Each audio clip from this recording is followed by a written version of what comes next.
fucking bitch. Wanna know why these plants are dead? Carol fucking Baskin. Wanna know how that turd got there? Carol fucking Baskin. Wanna know how it turned gay? Carol fucking Baskin. You wanna know why I can't play a chord right? Carol fucking Baskin. This here dog used to be a tiger. You wanna know how it changed? Carol fucking Baskin. Fucking bitch. Fucking bitch. Fucking bitch. Bitch.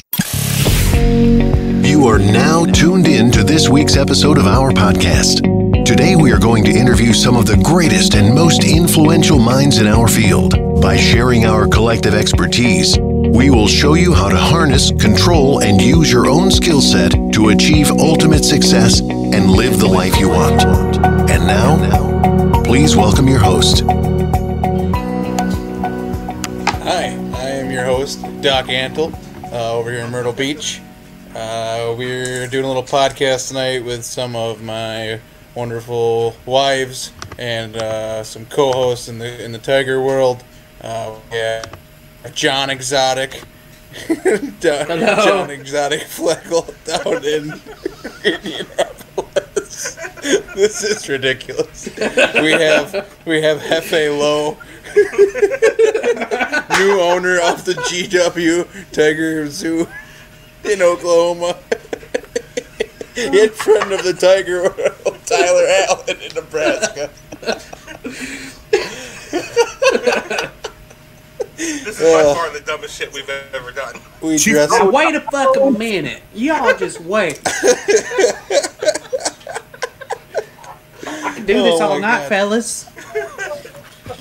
The best part is Flex does not have to try hard to have a southern accent because he does have Indiana redneck in him. And I don't think Marco, I don't think it's much of a stretch for you to wear affliction gear. So I was actually looking for an old tap out shirt that I have, but I couldn't find it. The Bob Ross works though. Right? It's the flat bill and the bandana. That's all I need. I know we do say check out the YouTube. This time I mean it more than ever because I am looking at literally Flex wearing a mullet with the sunglasses and hat, looking like Joe Exotic.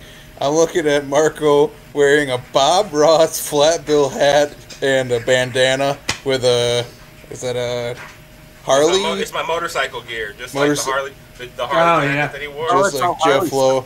I'm apparently playing the role of Don Antle. I just have the hair slicked back, looking like a guy who's into orgies. I don't have the soul patch or anything, but apparently that's my role. I'm just gonna apologize to my girlfriend in advance for this episode because who knows what the fuck we're gonna say. But yeah, if you're listening, just check out the YouTube because this is as much visually idiotic as it is audio. How you doing down there in the cave, Bob? You need to talk like that all night. No. T.A., come on. I'm not even that stoned, and this is still fun. I tell you what, that bitch Carol fucking Baskin. She's such a fucking bitch. Oh my god. She killed her husband, I swear to God she did. Buried him under the septic tank. Oh god. Hey, all you cool cats and kittens. Oh my god. See, that's where I draw the line. We will not allow a Carol Baskin impersonator on here. I gotta get my sex appeal out. Make sure everybody sees it. Okay. You definitely gotta get something out, that's for sure. So we're definitely gonna talk about Tiger King this episode, if you can't tell. But I just gotta say one thing. This quarantine, it blows dick. Like, it sucks for someone like me in the rural area. I cannot imagine what you people in the urban area are going. And I am so sorry for people who are literally on lockdown in their house, because this weekend our boss told us, like, I don't want you going anywhere unless you need to go somewhere. So we followed the rules. I watched all of season 3 of Ozarks. I watched the entire season of I Am Not Okay With This. I watched like 7 movies, and I ate like a fucking asshole. That's all I did. Can you define what eating like an asshole is? With just mucho amounts of food, or is it just like you're taking food up? Ice cream and beer and. We need to do an over/under. Tanner, you gotta give us who's right. We have to guess how many Pop-Tarts he consumed over this the whole time. Nothing? No. No Pop-Tarts. Nah, dude. No. My grocery store is out of Pop-Tarts. No fucking Pop-Tarts? Because of you? No, I didn't buy any. I'm not actually a big Pop-Tarts consumer. Just going back to the hypothetical of last episode, that would be my apocalypse food. Yeah. It's still weird. And I apologize for last episode too, by the way. But it's the cockroach. Don't you apologize? That was hilarious. Pop-Tarts are the cockroach of the food world. They would survive a nuclear blast. Yeah. I could send you a couple boxes. We're talking about like Zombieland? Well, whatever. They're old and expired, though. To go back to eating like an asshole, TA, I think I did make an egg bake casserole that was bomb. Holy shit, I am a good man. I made one of those before. Those are so good. Wasn't as good as that Thanksgiving dinner I made for my friends and family. with your expired Walmart meat. Holy shit. Oh my god. I made the egg bake. That was it. But otherwise, I ate. I had Culver's Sunday night at like 8:30 at night, and I got a cheeseburger, chocolate malt, and chili cheese fries. Lunch, I think I ate like 3 small lunches because all I did was when I was bored was just eat. It was terrible. The way some people snack, you had full meals. Pretty much. I mean, like I went through a box of Wheat Thins, probably half a pound of cheese, bunch of summer sausage, tons of granola bars. At one point, I made a quesadilla, which like took effort, but I made a quesadilla just so I could find something to eat salsa with because I was out of chips. Knock it off, Tanner. Make yourself a damn quesadilla. Quesadilla. But I don't know. It was just dumb. But there's nothing to do. There's literally nothing to do. I feel like such a sack of shit just watching TV. I did all my laundry. I did so much. Oh my god. Jesus Christ. Flicks. I meant to have that earlier. John doll over his left shoulder. A monkey. Stole from a kid. Oh my god, that's funny. You shouldn't feel like such an asshole for that. All me and Bree did this whole weekend was drink vodka and beer and eat like fucking assholes. A lot of frozen pizza. It was all we did was I had to get her caught up on those arcs, so we watched like 7 episodes of the 2nd season. So I'm just now at the part where I can get to the 3rd season. It's good. Watched all Tiger King. Watched Tom Segura's stand up. You know, I knocked a lot out. Is that good? Is Tom Segura's stand up good? Yeah, it was good.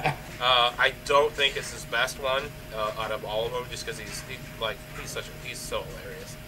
But it was definitely good. I liked he definitely pushed some limits. I saw a review from like an actual like comedian I follow.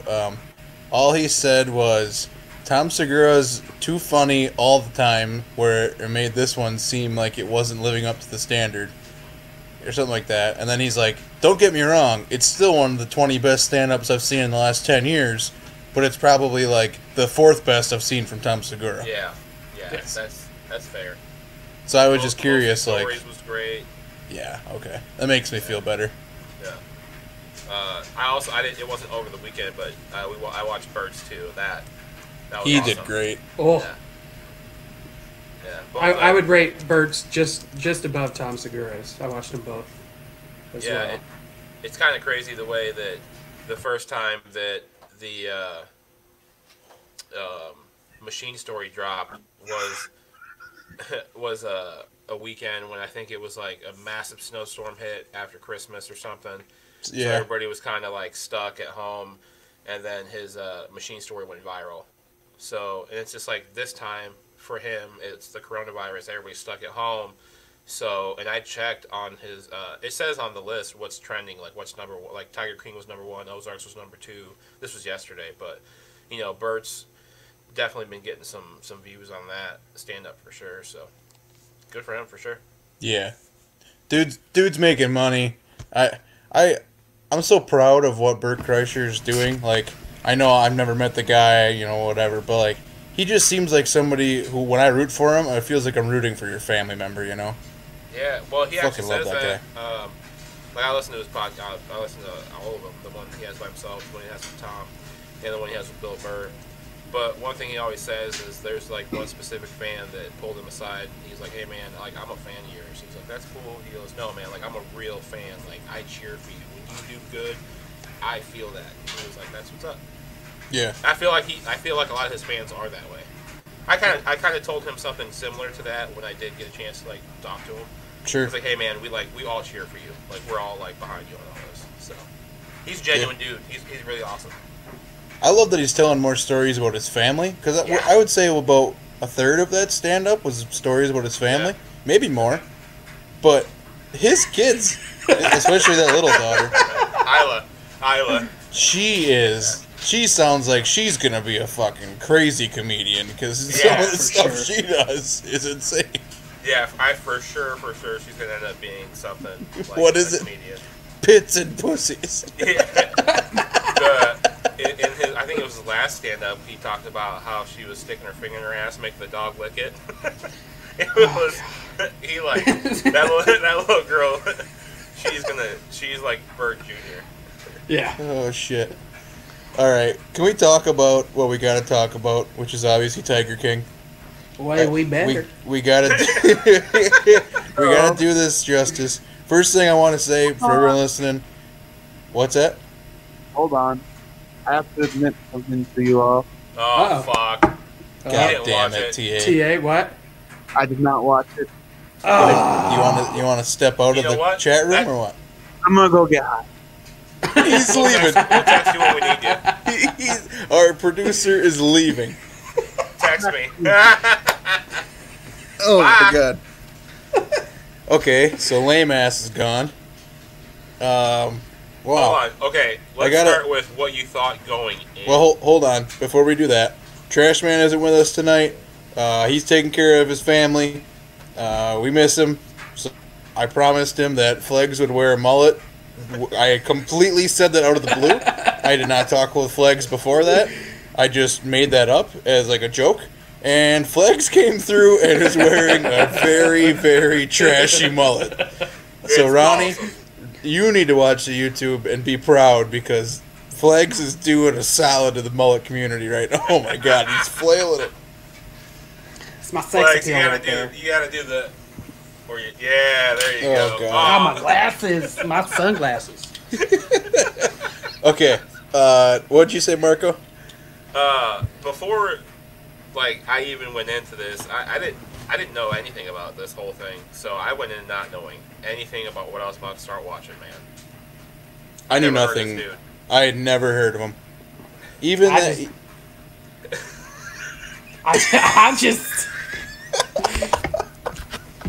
just heard that I gotta go watch and make sure it's you just have to watch it.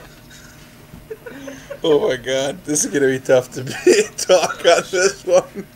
Okay, so I thought when I started tuning in, I thought that I had maybe heard of him because I used to watch that guy on Comedy Central who made fun of him.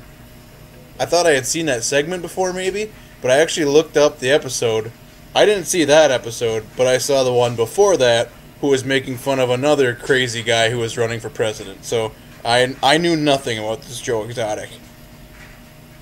I started watching Tiger King because who the fuck was it? Somebody on Twitter recommended it very early because I watched it 2 weekends ago. Okay. And I watched the whole. I was like, okay, I'm gonna turn on an episode. I'm gonna hate it because I don't like documentaries. Right? That's my thing. Yeah. I watched like 3/4 of that first episode. I could not wait to keep watching, and I was like, all right, I gotta like watch a couple episodes and I'm gonna quit because there's 7 episodes. Yeah. Well, dude, I sat my ass on that couch and I watched it all. It was awesome. Did shit straight through? Yeah. They were 40 minutes apiece. So Yeah, I know. It was like 3.5 hours. Well, just from a big picture, without getting into the details, like literally, they give you just a piece, like one side of the story in episode 1, and then episode 2 is something completely different, and you start like you literally have no clue. Episode 3 is even more so crazy. Like at every episode, gets wilder and wilder, and it like. You almost have to go back and watch it a second time after seeing it all the way through in order to understand what the fuck is going on. Because one downside I will say to this documentary or whatever docuseries is they jumped around in the timeline a lot. Yeah. So if you're watching it, they did. Just be aware that like you'll see husbands and stuff that are already dead way at the very end of the documentary and stuff. But so that's the only thing I would say was that they needed to clean up. But it's kind of one of those things where every single episode kind of changed your mind about all the previous episodes. Right. So in that sense, they did really, really well. Where did you get hooked, Marco? Probably right away. Like, was it? Yeah. Well, even from the opening sequence, like, where they kind of explained like in brief detail like what ends up happening. I didn't understand. So they kept showing, like, they'd start every episode with a call from jail. Right. And I didn't understand really why they were doing that. So when they first did that, I was like, oh, so there's this feud with him and this Carol lady. Maybe she went too far and framed him or something. Like, there's no way this guy could do anything wrong and go to jail. And then 2 or 3, 4 episodes through, I was thinking to myself, is this guy in prison for life for murdering somebody or multiple people, or did he unleash his tigers on the community? Because that's kind of what I was expecting halfway through. Because you could tell the wheels are coming off fast. Oh yeah, I was the same way. I got hooked right away. My wife, it took her a little bit. I was about 3 episodes in when my wife was finally like, okay, I've heard from everybody, I have to watch this. She doesn't take just my word for it, of course. She's got to trust her friends more than me, but that's okay. But when I went back and rewatched it, God, I caught so starting from episode 3, I went back to 1, 2, and 3. I caught so many more details rewatching it again as well. So if you watched it once, I kind of recommend watching it twice because you are able to follow the timelines a little bit better as well. So I know you're just wasting brain cells every second you have that show. But I swear to God, it's a great show. I swear to God, go watch that show. I mean, you gotta see me. Oh my God. Carol fucking Baskin though, that bitch. Okay, I had some other questions I was gonna ask you guys. Who do you hate the most out of everyone in there? Carol fucking Baskin. Carol fucking Baskin. And that's not the character, that's just Carol fucking Baskin. I think I hate her husband more. Oh yeah, the cuck. The second one, not the first one. Yes. That guy knowingly married a murderer, knowingly married a crook, because she's taking 501c3 government nonprofit money and paying herself as the CEO a fat wage. You can look that up. Millions off of them fucking cats. So I don't give a shit. Her personal income is quite excessive. And I'm not one who crucifies the rich, but you cannot go around acting like Jesus Christ himself and then just all of a sudden make millions off these fucking cats that you get for free. Yeah. Well, she's probably got the biggest cult following of all of them. All those animal rights PETA activists, they will go to war for you. But think of all those people working 10, 12, 14 hours a day. That she doesn't even know. Free. She doesn't even know them. Yeah. No. For years. They're all years volunteers. and years and years. They're all volunteers. What did she say? She like someone has to be around for 5 to 7 years before she'll even talk to him. Yeah. And then, okay, the other husband is, well, one, he took that picture on their wedding day of him dressed up like a tiger on a leash. But two, there's a scene at the end where he's talking about, you know, he has these bottles of champagne for important moments, and that night was a champagne and brie kind of day. And then they show him eating cheese. That was not brie. I don't know what it was, but that definitely was not brie. Like, you dumb bastard. Don't you dare disgrace. Out of all of this, that's what you got? It stuck with me. He also, okay, and then his singing. You know that song? Yeah. If I were to leave you, I couldn't do it in the spring. I wanted to punch the fucking TV. Oh my god, it was so bad. And Carol was just eating that shit up. Carol fucking Baskin. She was loving it. She laughs after like everything she says, even if it's not funny. That's a pathological liar. If you wanted a tiger to eat somebody, you said cover him sardine oil. She said something. They showed her recording. Oh, she was announcing that the day that Joe got arrested or whatever, and then she explained it. And at the end of it, she said, or they interviewed her after she announced that. She's like, "Well, I can't say I'm surprised this day came. I'm not gonna come sooner." Ha! What? You were expecting him to murder you, and then you laugh about it, you crazy bitch? Oh, cool cats and kittens? Oh my god. She is absolutely pathological. If she did not like have these cats, she would like be murdering and eating people somewhere, somehow. I don't know. So, okay. That being said, if you had to go percentage-wise, what percentage do you think that she did kill her husband? 100%. What percentage do you give that he actually got away to Costa Rica? No, 0. 0. So you guys are totally on board, even though he has a disappearance clause. Talked about going to Costa Rica, and he used to bury money and stuff. Yeah, he used to bury money. I know a lot of rich, weird guys who bury money because, you know, like. But what if he just said fuck it because he knows he's gonna get killed? He just vanished. What do you mean disappearance clause? You talking about in his will? Yeah. She rewrote that. She created that will after he already died. After she killed him. Hey, more of a reason to get the fuck out.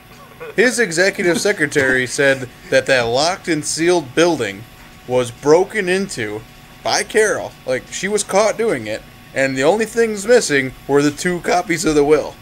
Yeah. There were 2 copies, 2 wills. And then his lawyer, who said he'd been a lawyer for, was it 37 years? 37, yeah. He said he'd processed thousands of wills. He'd never seen a single one that mentioned the word disappearance in the will.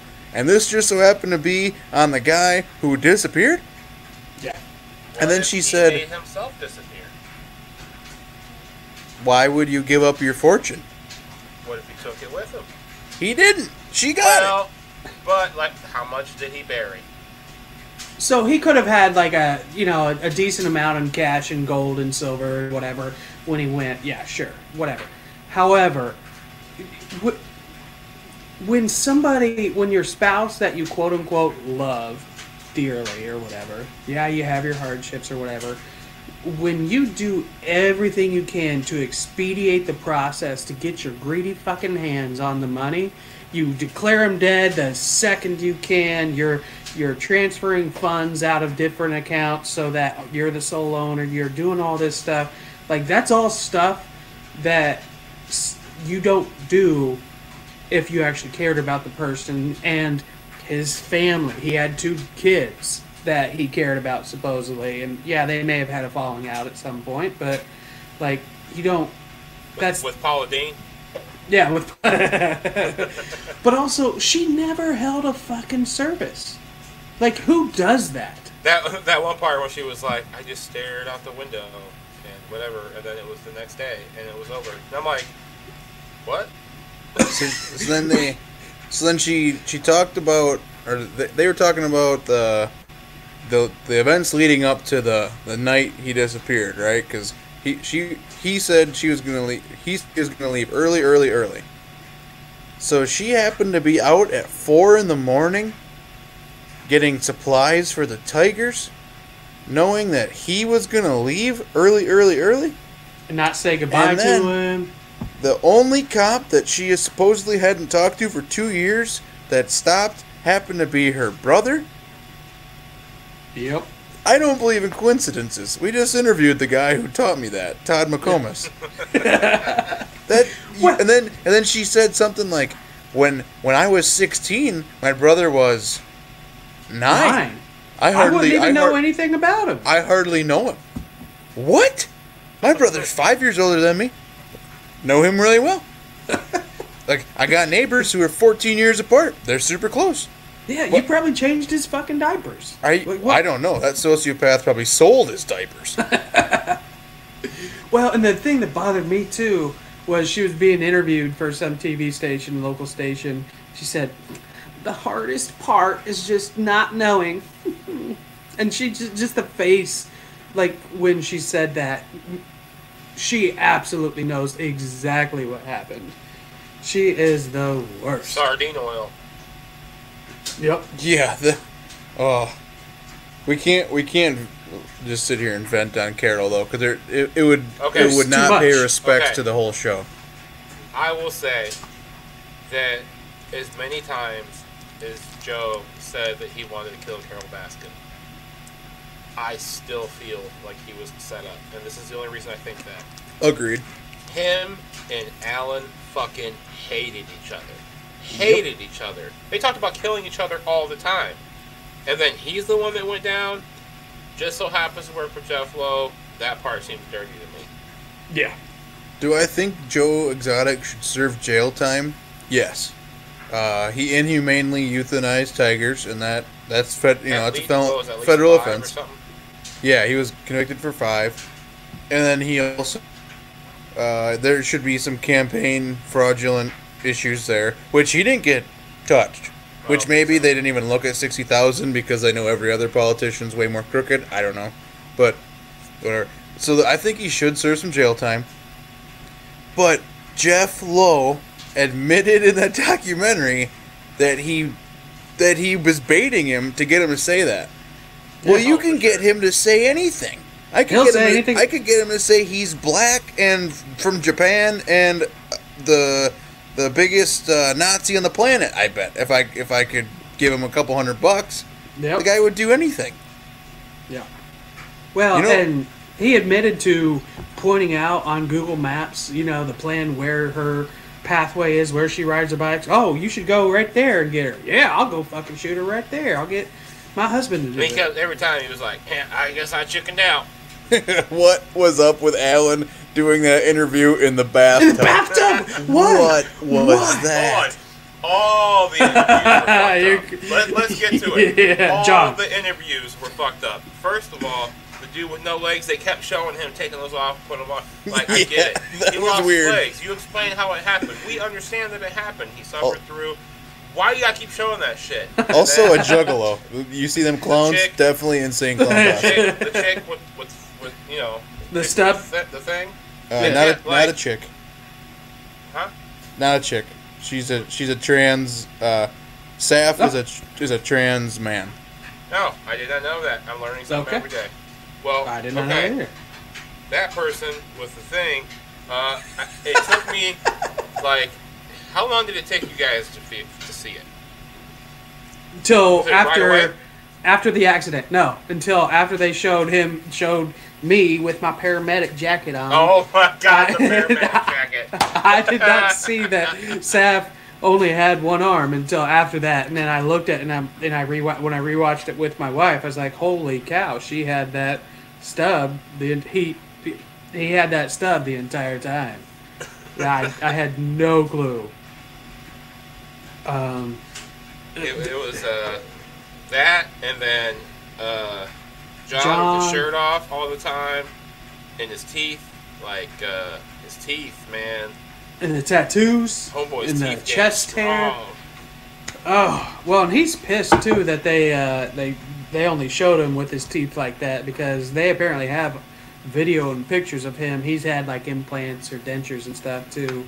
But one theory I heard, and I don't remember where I heard it. It could have been on the pod, but they were saying that he couldn't get his teeth fixed till after the documentary. They were done filming, just because they needed that. You needed that just to help. I think the whole meth gay thing. oh my gosh. So and okay, so that's another thing. I don't know who it was. Someone asked me about what do I think about the morality of this all. So not legality, morality. Should Exotic be getting the sympathy he's receiving? And I said no, absolutely not. He was a meth head. He lured his people in by preying on their addictions and then fueling it. And he's a self-absorbed bastard. Like he made people's lives and hundreds of animals' lives significantly worse to feed his ego. He's not a good guy. Correct. But I don't think he should be in prison for 22 years. I will say that he takes a lot better care, it looked like, of his tigers. He actually cared about his animals, it seemed like. I mean, Doc Animal was probably the closest one to...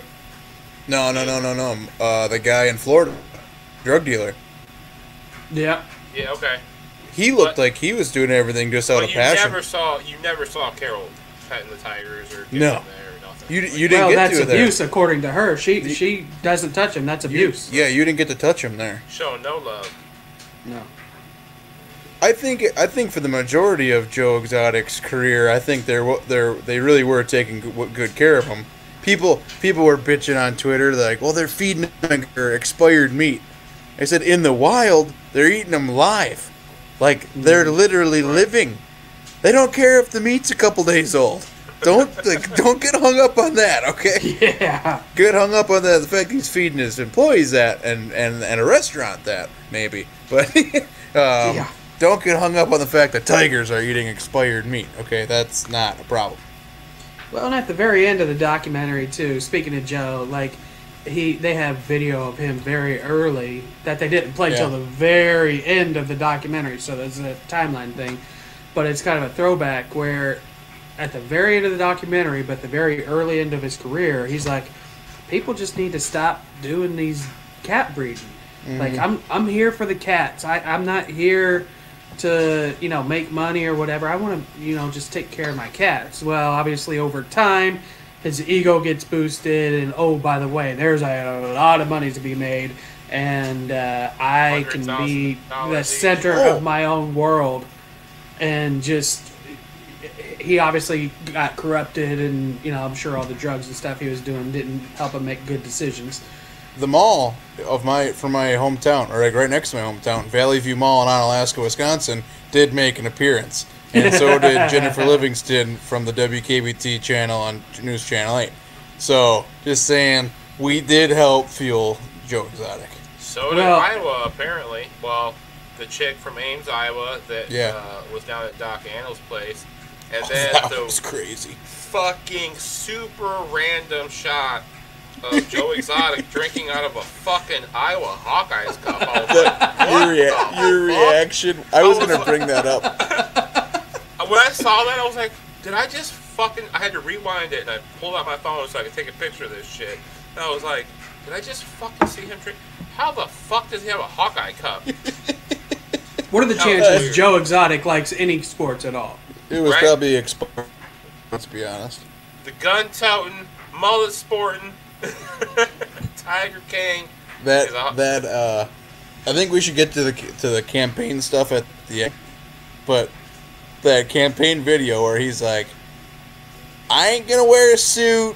I've tried some drugs. I've had some kinky sex, like that. I'm poor. I'm gay. I'm just like you. I got $1 million lawsuit from some bitch down in Florida, and I'm broke as shit. Carol fucking fast. But I'm gonna be the next president of the United States. That was hilarious. And how?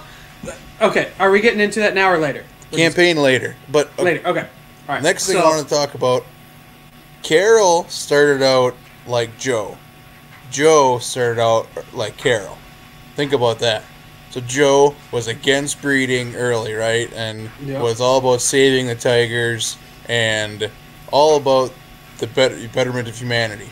Carol was a money-hungry, tiger-breeding son of a bitch who was against the activists.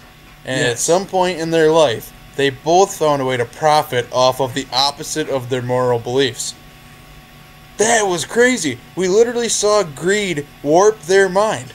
We saw the evolution of those human beings, and it was in a 180 opposite direction. Yeah. It was insane.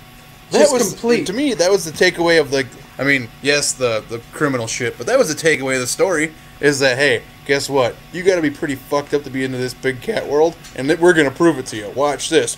Whoop. It's insane. Let's all agree, big cat people are fucked up. Yeah. You think? Yeah. The one guy who turned them loose on the town in Ohio? Yeah. Could you imagine being just open up? Could you imagine being like a rookie cop, and all of a sudden the sheriff's like handing you a shotgun? What's this for? Yeah, fucking tigers and bears, lions, monkeys. Yeah. Panthers. About Todd's story about how he was kind of involved in part of that in Shelbyville, Indiana. Right around where I'm from. Yeah, he was the guy that he was tracking down for trying to pinch on meth, and he ended up being one of the guys that. Oh. Yeah. Well, and Indiana made a big appearance too, because one of the guys who got in partnership with Jeff Lowe on the back end. He's the monkey guy. Yeah, he's from Indiana. He's still huge, but there are so many. Guys have made it. Indiana made it. Like California, this is like a widespread thing. What state didn't make it from our group? Did California make an appearance? I don't know. They sold a bunch of them in California. Oh, I'm sure they sold to California. Yeah. Vegas made an appearance. Yeah, Vegas made an appearance. Where was Doc Antle? Myrtle Beach, right? Florida. Yeah. Or South Carolina. South Carolina, Myrtle Beach. South Carolina, yeah. Carol was in Florida. I wish they would have done a separate episode on just the other people and just left Joe and Carol out of it, because even just one episode, they could have done Doc, they could have done that Tim guy with the monkey, and that Mario, the cocaine dealer or whatever. Yeah. I think that would have been really cool. Just a little bit deeper of a dive on all of them. The Chucky doll Jeff Garrison. Yeah. In his fucking jet ski. That guy, that scene, you know he was like, I'm not doing this unless you get me a scene on a jet ski. No way. I'm not saying a word. I'm going to look like a fucking badass. I'm going to get on the fucking jet ski and we're going to go ride. That life vest was like popping at the seams. So small. Buddy, that was not going to keep you up if you went overboard. I kept seeing all the memes before I actually got to that episode. So I wish I could have seen them before I got there, or vice versa. Oh yeah, but that was hilarious. He had nothing to do with advancing the story though either, other than he is that neighbor who gets online and just gets involved in shit for zero reason whatsoever. I think him and Jeff Lowe got Joe Pinch on purpose, like they did it together. But he flat out said he thought it was the noble thing to do, and then at the end he had like seller's remorse or buyer's, you know what I mean? He's like, well, Jeff fucked him over. 22 years is a long time. That's not what I wanted. What? Yeah. Why would you fucking... So Jeff fucked him over, I think, and then he tried to get Jeff in on this murder charge as well. So I think there's more to come, honestly.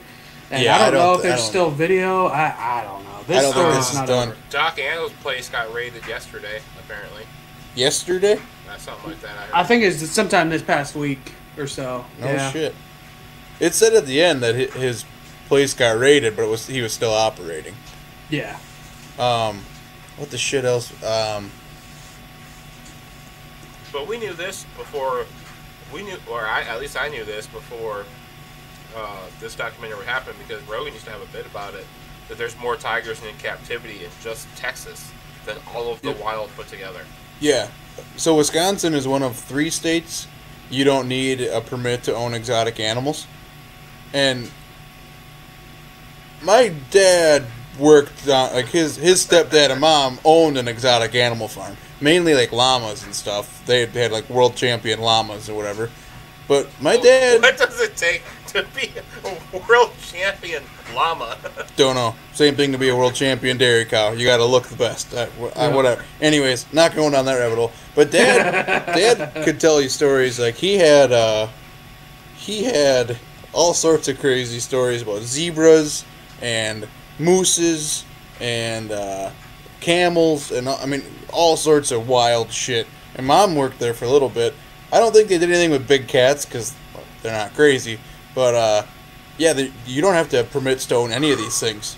And my dad, like, their farm was right on the interstate.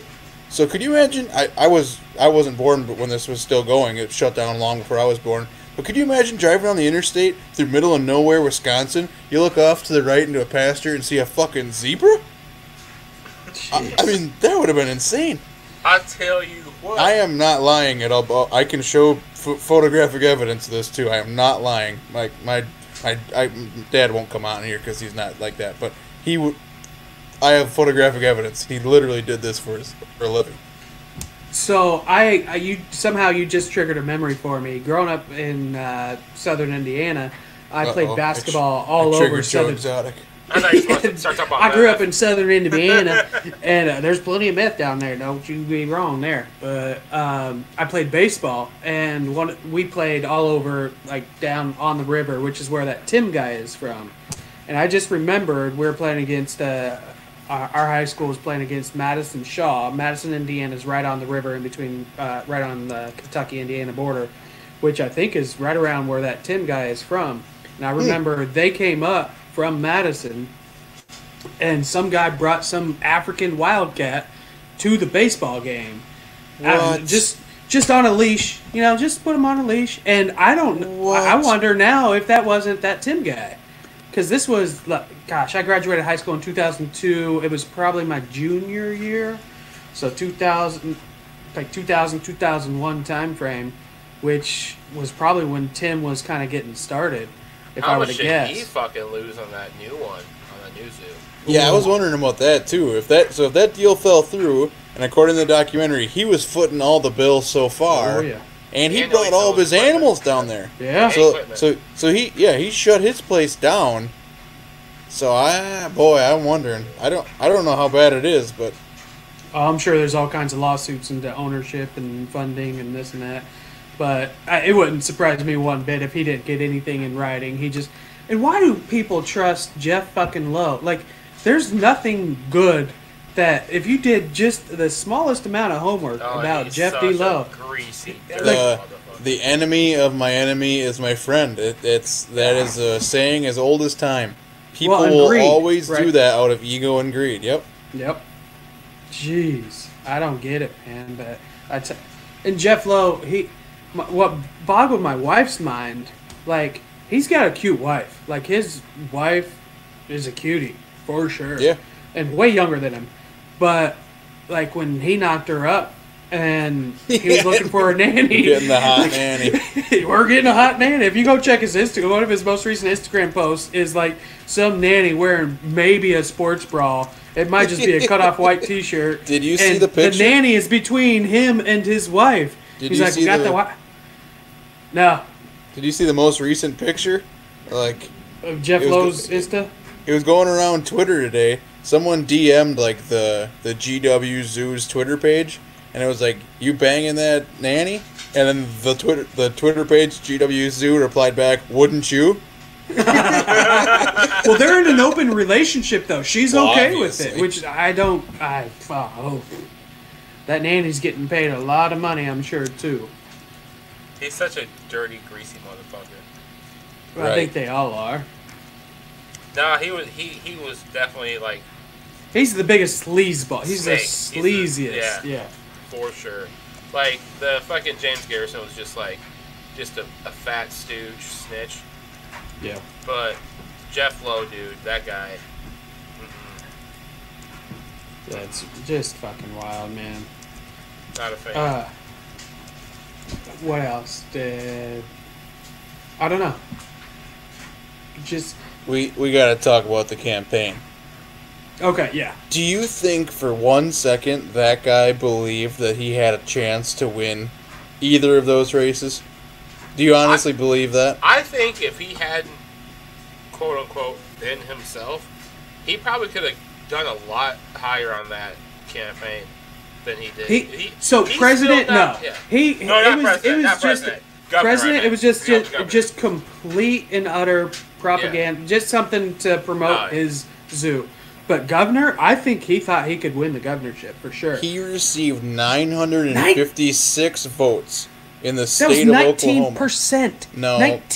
Was that? It was 17% of the Libertarian Party, and that image was cut off.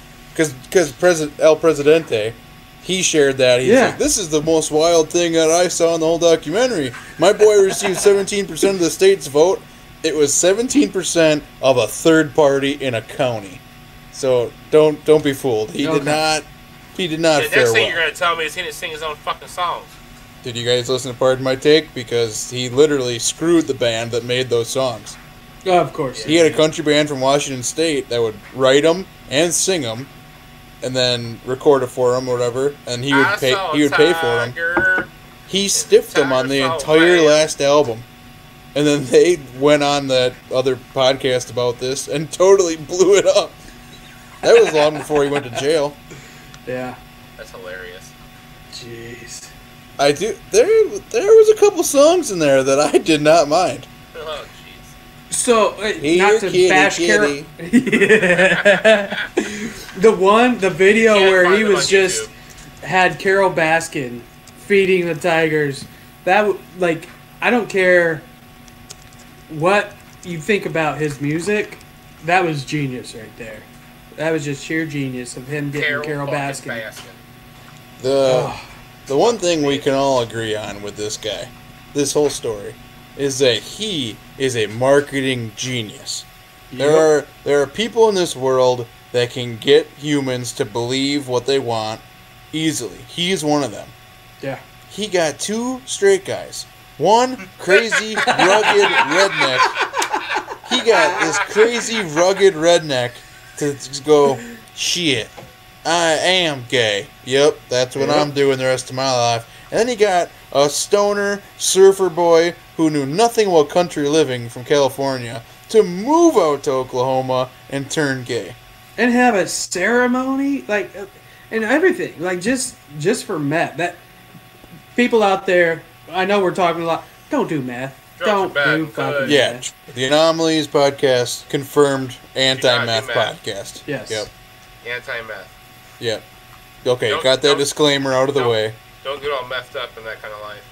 Golly. What I want to know, so they never talked about. They said meth was running rampant around there. Who all was doing meth? Was it just those three? Was it the co-workers? Or, the workers of the farm? Was Jeff Lowe doing meth? That Alan had to have been doing meth. Oh, for sure. Alan. Is it that Jeff Lowe? Look at the teeth. Jeff? Oh, yeah. I think meth Jeff mouth. was more of a cocaine guy. I bet he was a cocaine guy. He looked like a coke guy, yeah. Marco looks like a coke guy right now. Yep, for sure. Oh, yeah. The way this is going down. What is it say around your neck? Soviet customs? Convict. Oh, convict customs. Yeah. Okay. Jeff Okay. Lowe. That makes Hefe Lowe. That makes more sense. Okay. I thought it said Soviet customs, and I was confused. Yeah. Well, we'll talk about that tragic news later. We do have to finish this episode with some MMA talk. Yeah. Oh, yeah. Speaking of Soviet news. Someone text TA, because I think we're almost done with this Tiger King thing. I got it. So, let's make a prediction, though. Let's make a prediction. What are we going to hear next? Not what's going to come of it in the future, but what is the next bit of news that's going to come from this? We already know he asked for a presidential pardon. Which, if anybody's going to give it to him, it'll be Trump. Boy, I could see it happen. You know how you're gonna get if you're Trump and you want to get big in the LGBT community. There you go. Pardon the gay guy, and then give him a platform to just only be someone who speaks about his time in LGBT. Leave everything else alone. Yes. Although there it might be a little troubling because I think there was some grooming going on there from some younger boys. Maybe I don't know. So maybe stay away from that. But I don't know. Right, I think. Hold on. I got it. Go ahead. All right. I think the next thing we're going to see, they're going to try to open up the new zoo out there in Oklahoma next to that casino, but I don't know if it's ever going to open. I think there's going to be lawsuits and stuff going towards Lowe and stuff, and I think Jeff Lowe is where we're going to see the next iteration. It's not going to be giant news. It would be bigger news if Doc Antle or Carol Baskin. I think Carol fucking Baskin. She's got immunity. Unfortunately, really, it's just I don't know. She's got such a fan base behind her. They will make the FBI. They will have a living hell if they try to go after her. I think the next bit of news is going to be that they're reopening the case into Don, whatever. But that was TMZ reported that they are wanting to look into it, but without there's no evidence. There's literally no evidence. But now that the world just saw this, I guarantee there's going to be a million tips, whether they're real or not. But I'm just saying that's going to be the next news. I think we're going to hear about. So how big is Tiger King going to be? Like, is it going to last in our current status? Dude, before Walmart's going to be printing T-shirts. I've been seeing T-shirts online like a motherfucker.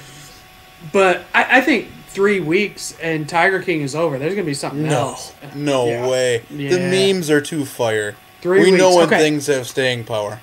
3:30. The memes will stick around. However, in pop culture, media, whatever, it will have moved on.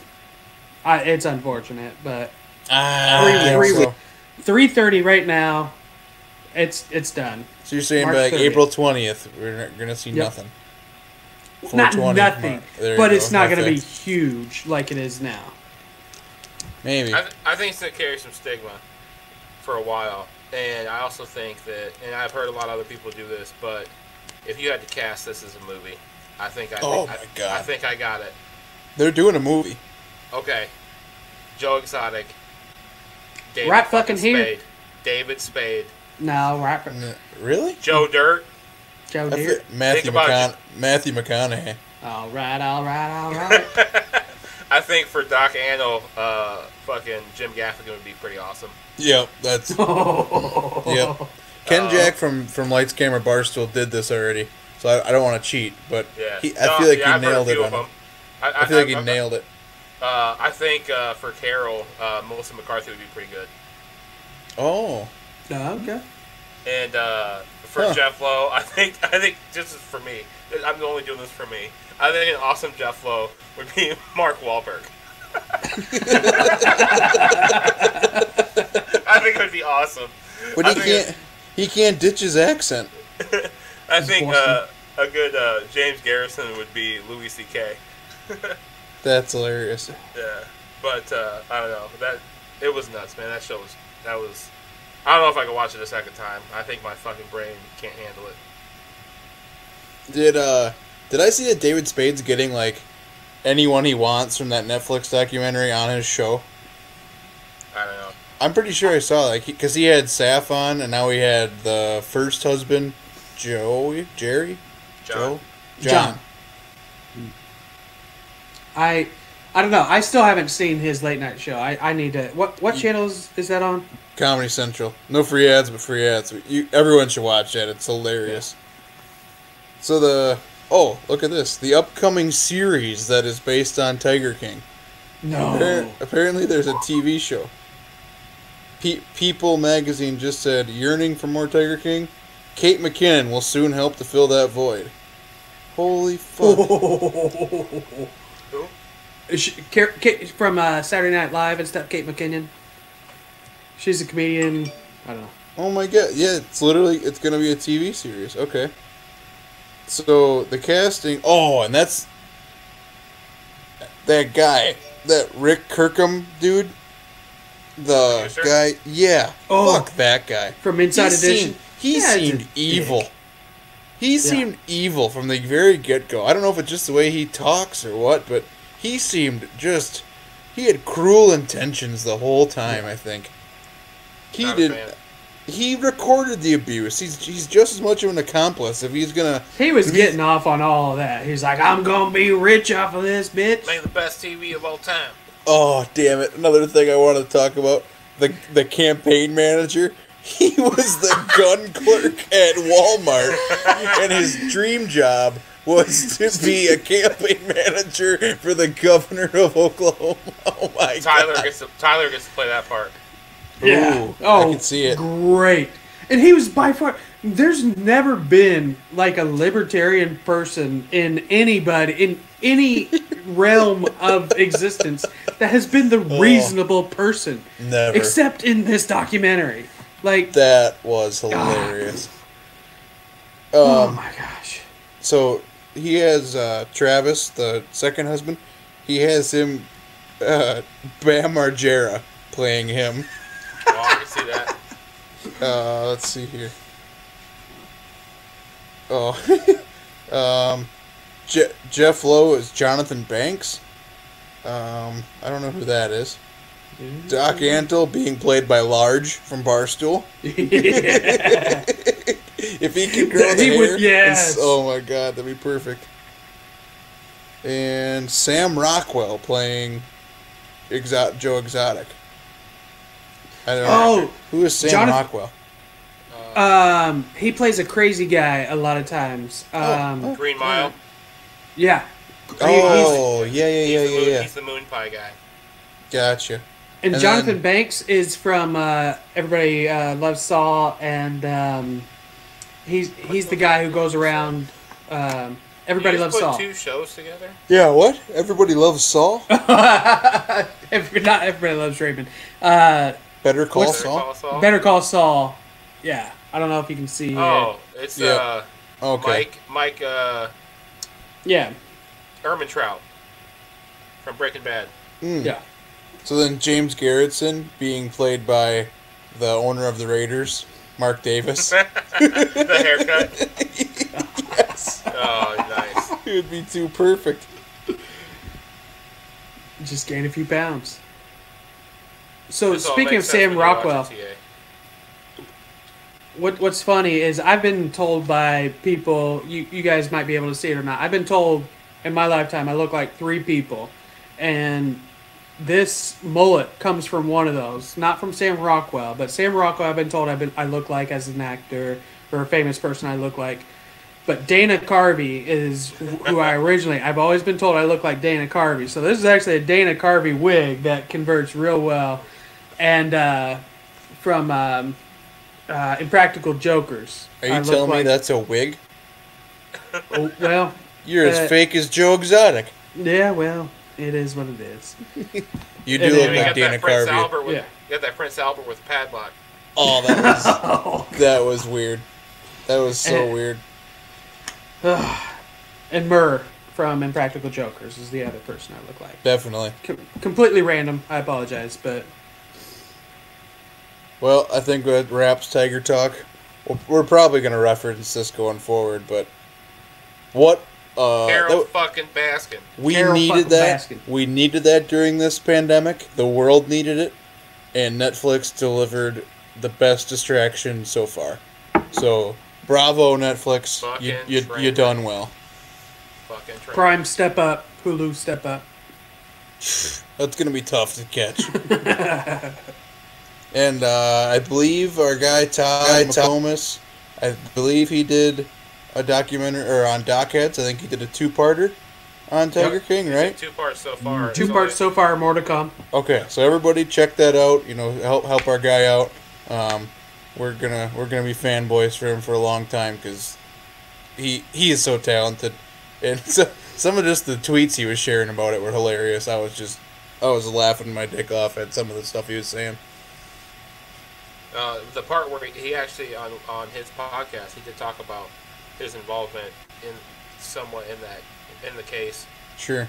It was really interesting to hear, how far that whole thing stretched out, but it's nuts. The whole thing was crazy. Is this the part where I get to do my victory lap yet again? For what? What's your victory lap? How many times? Right. How many times have you guys heard me say in this microphone that fight's not going to happen? Oh, well, it's not canceled yet. It's canceled. They canceled it today. They're already looking. Can't get out, nor neither can Tony without having trouble getting back in. Both fighters are stuck in their countries. Khabib went to Russia. I don't know why. Like, if you knew that you weren't going to be able to leave once you get there, why not stay in California? That's where he was training already. Why leave? Did they actually cancel it today? Yes. Yeah. Oh, I didn't hear that. Yeah. I believe the UFC was trying to make it happen empty arena in Abu Dhabi. Well, did you guys hear what Joe Rogan's proposition was? Oh, it was the best one ever. Do it on a fucking battleship. Yeah, an aircraft carrier, battleship, something. You can't get more quarantined than a ship in the middle of the ocean. The NBA is literally thinking about getting two cruise liners and having an East and a West and playing an accelerated season on the cruise liners. Did you hear about that? No. Get behind that was on ESPN today. If they had been able to pull that off for the fight, though, that would be the greatest spectacle in all of sports ever. If they made this fight happen between a Mexican-American and a Russian on a fucking battleship in the ocean. Would there have to be an asterisk on it? Because I feel like the loser would say, the being on the ship affected him or whatever. I doubt it. You know what? They could find some shallows and some good weather and anchor it down somewhere. Like, if there was a goddamn basketball game played on, what was it, Duke versus Michigan State? Michigan State. Mm-hmm. I mean, they can find some place to make that happen. Now, could they find the ship? The ship, I think, would be harder to find a ship. I don't think it'd be so hard for them to find the ship, dude. I think Khabib, he's friends with Putin there, so I think they could... Well, so is Donald Trump, so... What I don't understand is, these guys can fly private. The UFC owns air travel. I'm sure they have private jets. Well, shit, just the alphabet soup that owns them, that's all of the most powerful people in so, show business. Guess what? Take off, fly to wherever you need to get the 8 to 12 to 16 people that it's going to take to get, this fight on each side. I'm sure they travel I'm sure that the essential crew is probably 8 to 10, I'm guessing. Get a referee, get Bruce Buffer, and let's get this shit going. I don't need an undercard. Yeah. I'd pay for just one fight. It's the only fight that mattered. But for the fifth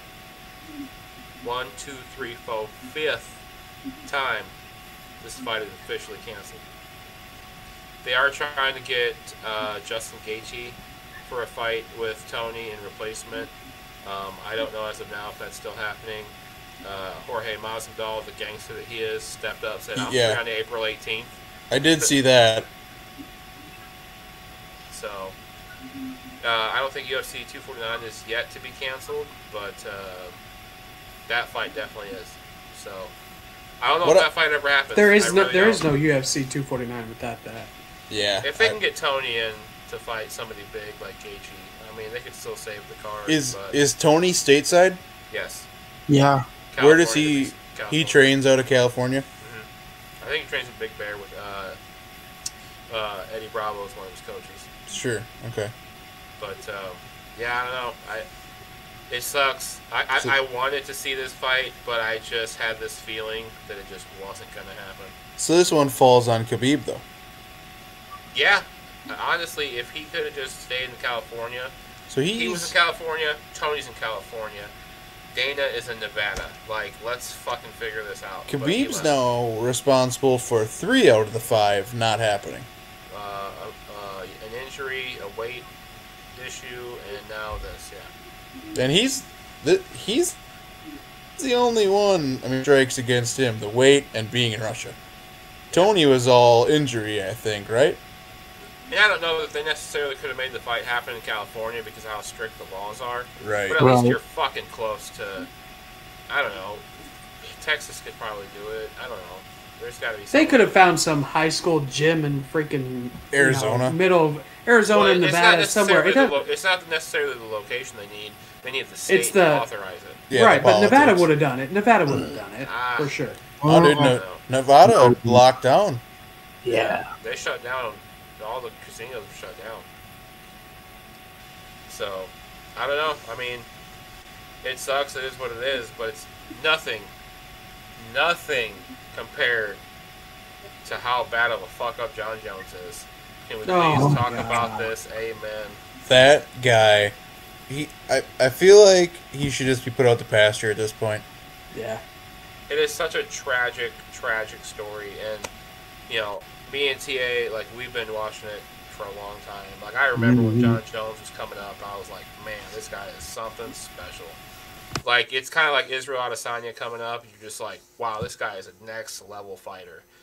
And but John Jones was even more dominant than Israel because he was submitting or knocking people out the whole fucking way. Shogun Hua, Gyota Machida, fucking Rampage. Like, the list goes on and on, all the people that he beat. And, first the Brooklyn thing happens where he crashes his Rolls Royce drunk into a telephone pole.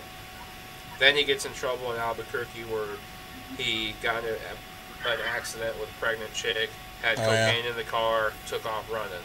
This time he's drunk as shit, shooting his gun out of his car. Like, I said this from the first time he got in the accident, and I probably said it on Twitter somewhere. I'd have to go back and look, but why didn't somebody hire him a fucking driver? Like, just get the guy a driver. He's so fucking rich and he's so talented. Like, at the time, he was cocaine and cocaine accessories. He was sponsored by Nike. You remember this, TA? You remember when he was sponsored by Nike? And he was huge. He was fucking huge. He was sponsored by Gatorade. He had all this money coming in. He was 23 years old, the youngest champion in UFC history. He was undefeated except for the whole Matt Hamill thing. And it's just like, get this guy a fucking driver. But at the same time, he's 6'4", and he's arguably probably pound for pound, or even not pound for pound, he's probably the greatest fighter this world has ever seen. Like, if it came into a fucking death match, one-on-one, I would pick John Jones over almost anybody on this planet. Yeah, that's fair. He's a wasted fucking talent. Yeah, I agree. So, is there anybody in all the sports, and Marco, I know that's not your thing, but like, I think of Len Bias, like, right back in the day, Len Bias, #1 draft pick, consensus, like, gonna be a GOAT type player, and cocaine gets to him, and he ends up dying before he ever plays even for the Celtics. Like, but, like, to see John Jones actually realize the talent and become the best, and then just waste it. 2 times. Just waste it. Throw it away. Like, it's nothing for, like, I get it. Addiction is a bitch. I get it. And it's tough. But I don't think he's addicted to the cocaine. I think he's addicted to the chaos. I think he needs that because he's just he goes, especially now with the quarantine, he's probably going fucking stir crazy. I haven't listened to the police videos, but I think they said he said something about that. I just needed to get out. And I don't know, like, somebody that big of a personality, or that he just, I don't know. I'm not making excuses for the guy. Like, I think he's clearly a fuck up, but like, what is going on in there? Like, did he take too? Like, is this a brain thing, or is this like? He was making bad decisions even as a kid, though. Yeah. This dude just flat out makes bad decisions. Yeah, no, I agree. Well, and his brothers all did okay. So, I mean, he's just that one kid who ate the bad apple. Like, not that he's like a bad person necessarily. He's not the best person, obviously, but you know, he's just that guy who doesn't make good decisions just because.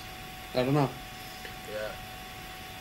So is UFC going to strip him of the title? Yeah. Oh yeah. No, I think he's done. I don't think Dana can. He had a hard time bringing it back after the crashing with the pregnant lady thing. Like Dana really struggled with that. But this was a victimless crime. DUIs are, but this one was. This is his third DUI related thing, though. Well, was he actively firing the firearm?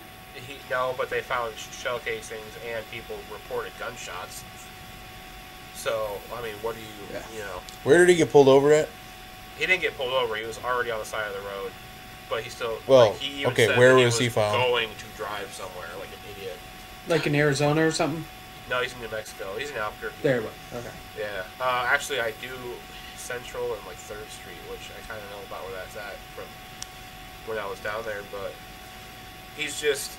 I think he just kind of went nuts. He probably just got fucked up at home, coked up, drunk as shit, wanted to go. Shout out to Jorge Masvidal. It was his kind of tequila that John had in his truck.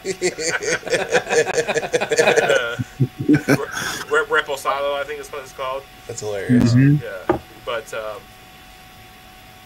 it was it's such a. I think actually I remember watching the documentary on Bias.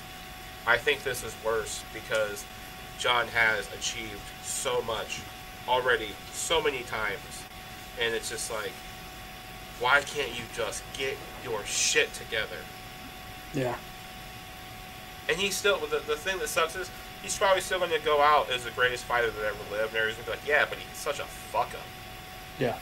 Like his reputation, he'll never have, like, Mike Tyson, for example, like, he messed up, right? Went to jail, whatever. But he came back, and everybody loves Mike Tyson. Right. Nobody's going to love John Jones after this. There's things like, there's people like BJ Penn who built this legacy when he was fighting.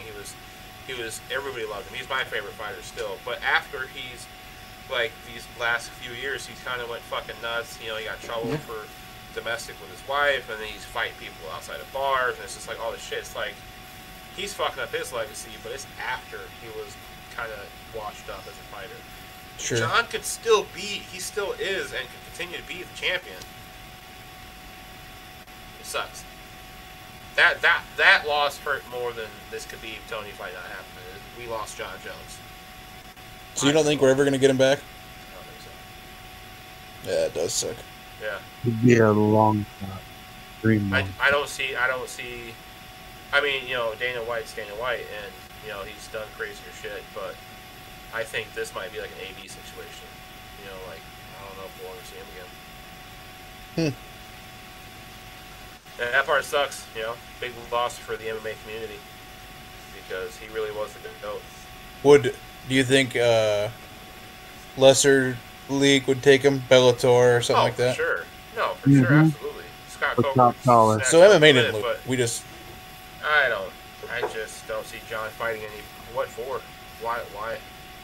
Who's gonna go over there and fight? Like, I don't. I feel like he needs the attention and chaos. I don't know. Depends how many multi-millions of dollars. Well, if he goes over and fights in Japan, for example, he's gonna sell out. No, everything over in I don't know if Rich Franklin would want it. That's the PFL, I think is what it's called. Yeah, something like that. Misha Tate and Rich Franklin run that. I don't know. I mean, they might take a chance on him, but... So I know I'm the novice here, and I'm not arguing, I'm not disputing anything you guys are saying. I just don't think...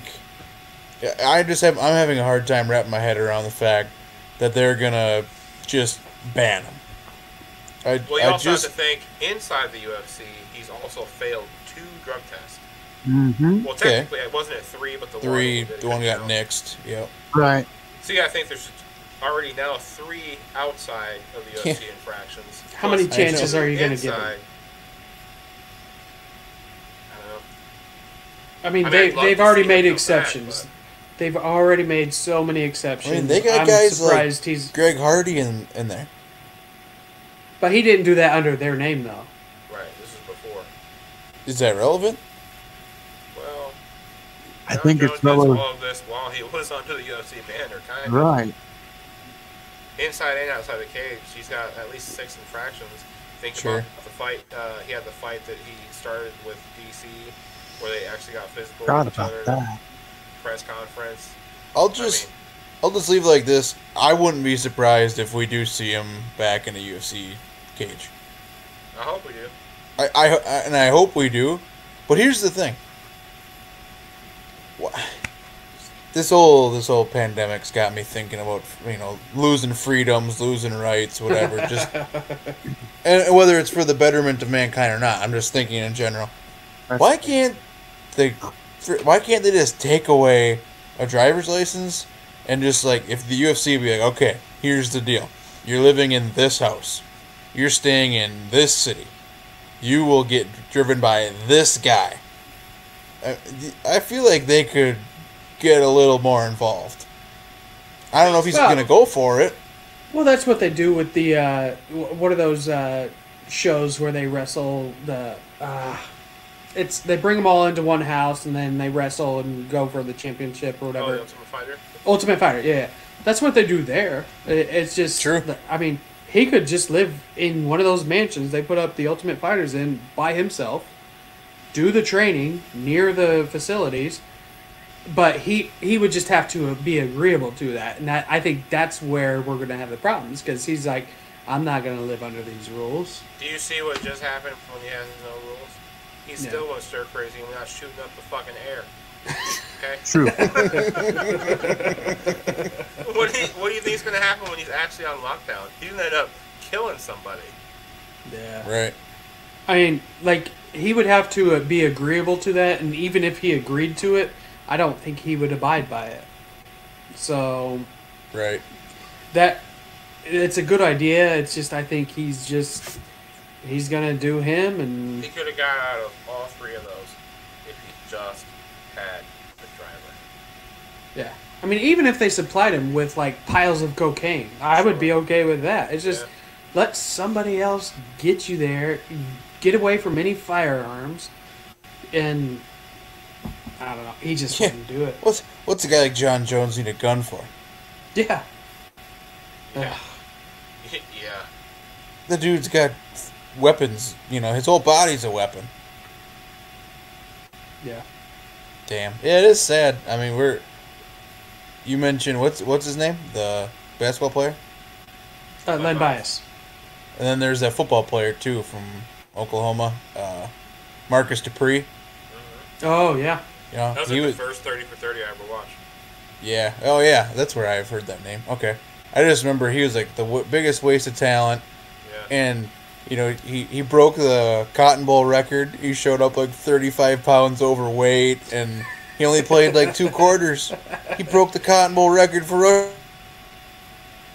We'll always remember of what could have been. The USAF or something instead. USFL, yep, Or and USFL, then the NFL, and yeah, it's just sad, Well, it sucks. It's like if MJ would have just given up at North Carolina. Yeah. Sure. I mean that's the level of greatness, right?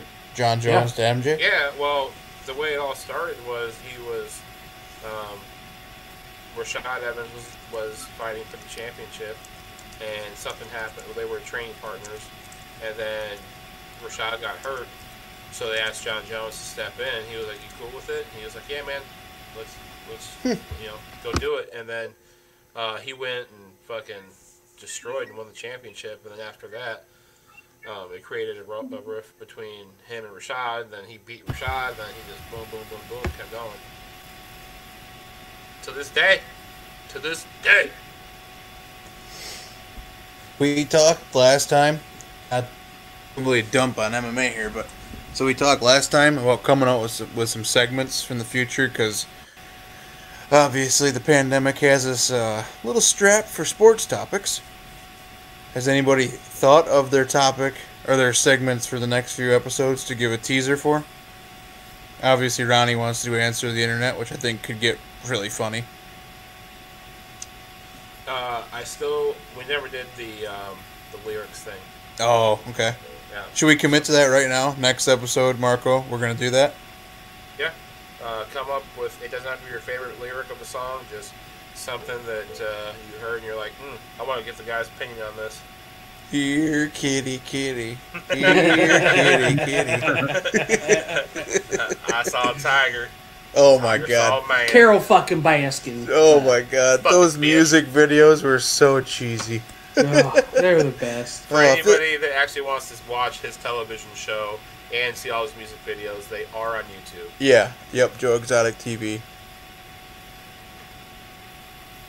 All right. I have not come up with any segments. The last segment, I don't know, honestly, that I remember agreeing to come up with a segment, so I will think on that for next week. I'm going to reach out to my friend Michaela, who was on here for that one episode. She's got a... What's that? I'll finally get to meet her. Oh, well, we can have her on. She should come back on. She was hilarious. But I got to talk to her about some segments because she... Like, if you guys think I'm creative at all, that girl is fucking 10 times funnier than me. Is she the one that can cut hair? I need a fucking haircut. That's my friend Amy. Yeah, Amy Jo. Yeah, and you can tell I haven't got a haircut in a long time. I asked her because I live 2 hours from home, and she lives in home, and she's on lockdown right now. So shout out Amy because she is going crazy living with her family. But I asked her if she could meet me halfway in a Culver's parking lot and just cut my hair in the parking lot. She told me maybe. It's probably illegal, but I feel only like I'm if you care about it. licensing and shit. Yeah, no, I actually reached out to the lady that cuts my hair. I was like, hey, what are the chances? She's like, I can't, my license. Right. So, I did think about my haircut today. What's the longest you're going to be able to go without one? I mean, I could keep going. I mean, whatever. I'm not going to like the way I look, but I could go years. I'm about my limit right here, honestly. As much as I love my mullet, I don't know. I might have to resort to my college days. I've still got an old school set of clippers and just have my. So I might videotape this actually. I'm gonna just buzz my hair with my clippers like I used to do back in the college days. But I think I might have my 7-year-old. I was gonna say. Just let my kids give it a whirl. Let's go. Yeah, I could let my hair and beard grow out no problem. This mustache. Yes, when it gets down over the lips. It is so annoying, and I do not shave my beard or mustache because I like it better when Amy does that. She makes this ugly mop look pretty good for like a day or two, and then I go right back to thinking I look ugly as fuck. And I'm also balding in my head. Everyone tells me I'm not, but I think I'm balding, so I always complain about that to Amy. But anyways, this mustache, I cannot go much longer. I'm gonna have to trim it, and I'm gonna hate it. The scissors, and you're like, I've never done it with scissors. Nah. I usually just use a, electric razor or whatever. But maybe I should try Amazon. Hit up Amazon. You can find a $30 or $40 beard trimming set. I feel so bad. I think you gotta do the thing. I don't want to order anything from Amazon that's not absolutely mandatory for my life. I feel so bad making people, ship extra shit right now. Yeah, shout out Brian for Champagne. Yeah, don't order a fucking couch then. Shout out Brian and Champagne. I mean, for sure. The other thing that's driving me nuts is Peloton stock is going way up. That's awesome. No, well, guess what? Them. They don't just drive them by Priuses. They're shipping them. And okay, great. This quarantine sucks, and yeah, it's good you're getting fit, but we're absolutely screwing the world over by making these guys ship Peloton bicycles and all this other non-essential shit. I feel so bad for all them folks. It's bad. We get guys delivering seed in because we sell seed on the farm, and they can't get within 6 feet of us, and we don't want them to, but they have to go to these docking or these warehouses and they got to load their own trucks. Oh, That's a shit ton of extra work that they did not sign up for. I don't know. I just shout out to all the essential workers and for real. Thoughts nurses, the ones that aren't working. You know. Yeah. There's a lot of them that aren't working. This house is divided. You know, I'm fortunate enough to still be able to work, but Bree got let go from one job, but she can't work the other because it's college. So, right. You know, there's and in this group, there's a lot of us like that. So, you know, just got to get through these times however we can. Tiger King. Yep. Hey, keep going. Y'all rock. Appreciate you. Yeah, for sure. This too shall pass. I think we're all going to come out of this. We also currently have a problem with our Twitter, so you have to be able to get to us on that. I was gonna end with that. So we're not gonna do local shit shows this time, because guess what? We're not experiencing any life to have local shit shows. But we're kind of the local shit show, because we have no idea what we did. But we're locked out of our Twitter account. We're not suspended. You can still go on our profile and see our stuff. We just can't go on our profile and we can't see our stuff. If anything gets tweeted the next couple of days, it's not us. Right. I get email notifications every once in a while of like what's going on Twitter, but I can't actually see it. And we are we met because of Twitter. We all know each other because of Twitter, and this account, and we literally can't use it. So maybe if you listen to this, new phone numbers. Yeah. Well, let's not get into the details. If you're listening to this, use the hashtag #FreeTheAnomalies, and maybe Twitter will listen to us, and they'll just be like, you know what? Too many people in this world want to see this account back going. We're just gonna be nice and activate it.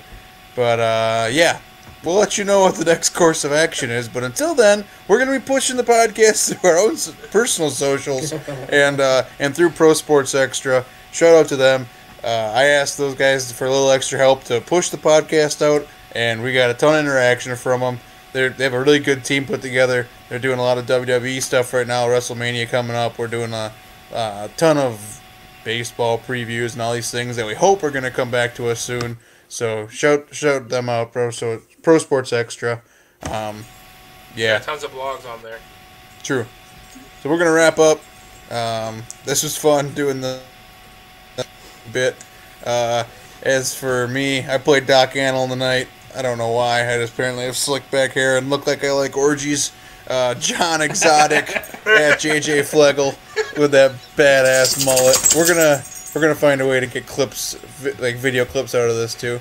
Hefe Low, Marco in Iowa at K Pasa Primo.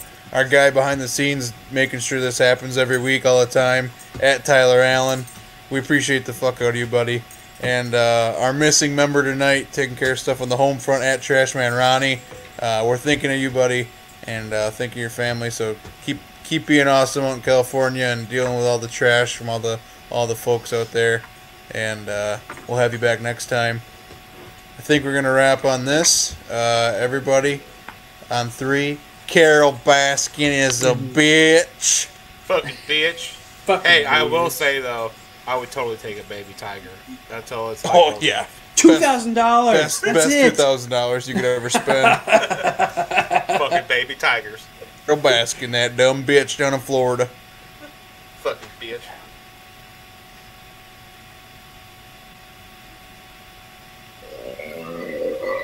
Is he? Oh God! Don't invite me to your career day. Come on.